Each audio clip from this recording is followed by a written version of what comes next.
Hello indie game fan! Things are starting to pick up as we head into August, but July was a pretty decent month for indie games, so as always, we will take a look at some of the better early access titles, beginning with some quick picks worth checking out. The previously covered MoonQuest is a Terraria-style mining game, only with a much weirder world and creatures, but it does feature multiple playable characters. Clicker Heroes 2 is the sequel to the very popular free-to-play incremental game, and while it does share some similar roots, the unlockable automator really adds a layer of depth to the game since you can queue abilities and purchases on a timer, but progress is going to be wiped at some point in the future. Depraved is a city builder with survival elements set in the Wild West. Fender of the seasons, wild animals and bandits, but the setting is the most interesting part to me. Finally, Rend is a team-based survival game with both PvP and PvE elements, combining aspects from games like Rust or Ark Survival Evolved with, dare I say it, Battle Royale inspirations. This takes place in a Nordic-inspired world where one cycle of gameplay is expected to last 1 to 2 months, culminating in a massive battle with ascension for the winners and a rending of the losers. Moving on, here are the top 5 best early access indie games for July 2018. Number 5. Poly Universe.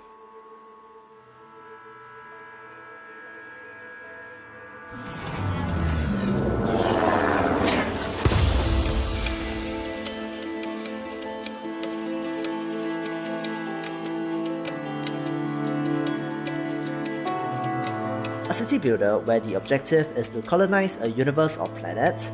This sports a nice low-poly art style and that very compelling base building loop. You are able to set up trade routes between planets, and of course, defenses are a must in this part of the universe. There's currently about 5 to 10 hours of gameplay until your colony covers the entire map, with early access planned for at least 1 year, adding more depth to the game from expanding systems like health, education, and happiness. Diseases and disasters may be added, as well as a diplomacy option for interacting with aliens.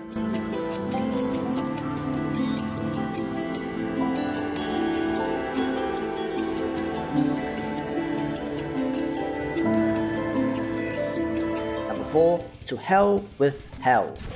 This is a top-down bullet hell roguelite inspired by the likes of Enter the Gungeon and Nuclear Throne. The main twist here is the usage of masks, which gives your character special abilities and more health, but do break after taking too much damage. However, the story is only partially complete, and the run-to-run progression system is missing, which are supposed to be added during the early access period of about a year, together with more biomes, weapons, and enemies.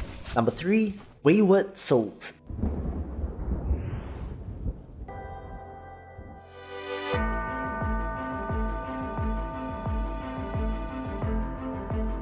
Inspired by the side-on action RPGs of the 90s, this game certainly looks the part of a 16-bit game with some pretty beautiful sprite work. The action is fast and fluid, with a variety of character classes and different playstyles. Add to that some degree of procedural generation, and you get a hefty action experience.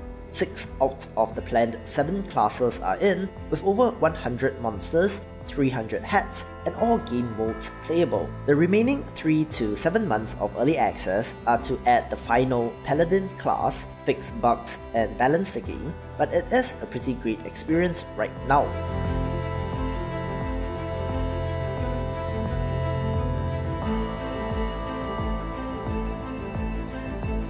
Number 2. Black Paradox.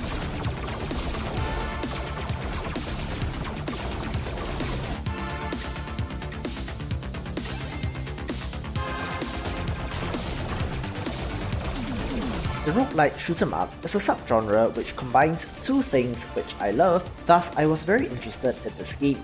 Nice pixel art with the synthwave soundtrack makes this immediately appealing, and the shoot-'em-up gameplay is on point. Upgrades between runs slowly power you up, and there is even a co-op option. More power-ups, weapons, enemies, bosses, a secret ending, and at least one more playable character are planned to be added over the next 3 to 5 months.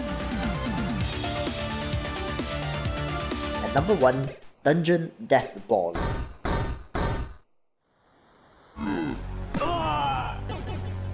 This game first surfaced to me on Reddit, and I was immediately drawn to its art style, which stands out, contrasting 2D characters with an isometric-ish background. Next, it was a turn-based tactical blood sport with roguelike elements, and as Wednesday's video has shown, I am a fan of the tactics genre. There are hints of Into the Breach in this game, with tricking your opponents to attack each other, so definitely learning from the best. Randomized characters and special skills, and the ability to score touchdowns for some reason round off the package. The developer plans to add more types of enemies, challenges and rewards, but the core game is functional and is pretty neat, taking the #1 spot of the month.